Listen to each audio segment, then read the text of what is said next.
600 દિવસથી મારી વાઇટની લાશ પડી છે, પણ તો એ જે રિપોર્ટ નથી આવતો, કોઈ જાણકારી નથી આવતી, કોઈ વસ્તુ કરતા નથી સાહેબ.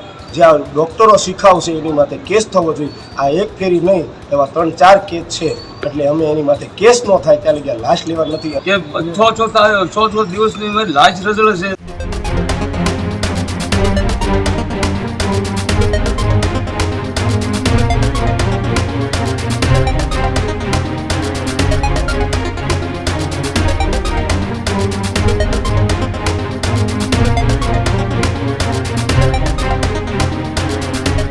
અમરેલીની સિવિલ હોસ્પિટલમાં દેવી પૂજક મહિલાના મોતનો મામલો.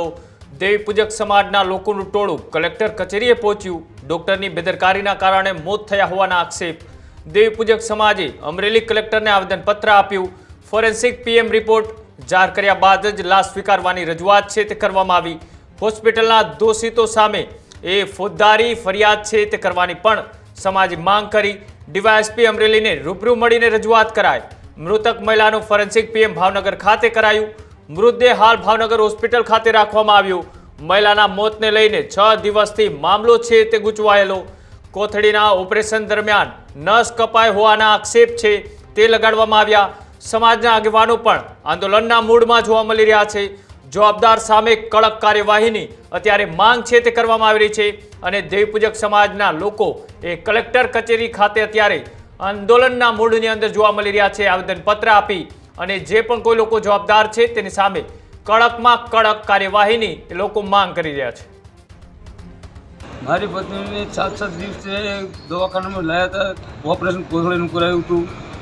કોથળીનું ઓપરેશન કરાયું તો ડૉક્ટરના હિસાબથી મારી પત્નીનું જે નસ હતી કપાઈ ગઈ અને એમાંથી લોહી પડવા મળ્યો તો ફરી વખત ઓપરેશન કરાવ્યું. ઓપરેશન કરાવીને 19 તારીખે 8 ઓફ થઈ ગયા. ભાવનગર હોસ્પિટલમાં ભાવનગર લઈ ગયા. હજી અત્યારે 600 દિવસથી મારી વાઇટની લાશ પડી છે, પણ તો એ જે રિપોર્ટ નથી આવતો, કોઈ જાણકારી નથી આવતી, કોઈ વસ્તુ કરતા નથી સાહેબ.